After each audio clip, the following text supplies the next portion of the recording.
So magandang araw sa inyo mga boss. Nandito na naman po tayo sa isang video na kung saan ay magpapalit po tayo ng ating brake shoe dito sa ating harapang gulong ng TMX. Kung mapapansin ninyo dito sa ating adjustment dito sa ating preno ay napakahaba na po, no?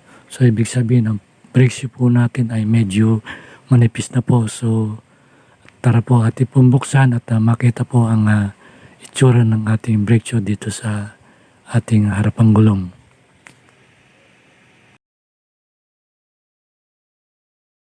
So mga boss, ito na nga po yung ating brake shoe sa ating harapang gulong. Kung mapapansin ninyo ay talaga pong medyo gastado na at medyo manipis na rin. So kailangan na po nating palitan ito.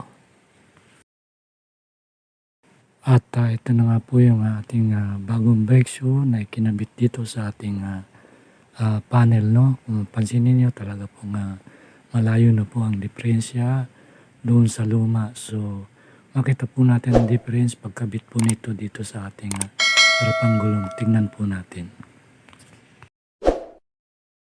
Ito na nga po mga boss, at ating pong napalitan na ng bagong brake shoe.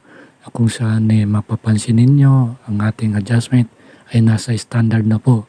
Hindi po tulad nung dati ay mapapansin ninyo dito sa video ay napakahaba po ng adjustment. So yan po yung indikasyon na dapat ng palitan. So ito na nga po yung nangyari sa ating pagpapalit ng bagong brake shoe at nandito na po sa standard ang ating adjustment. So sa lahat po ng mga nakapanood ay sana po nakatulong po ko sa inyo. So maraming salamat po.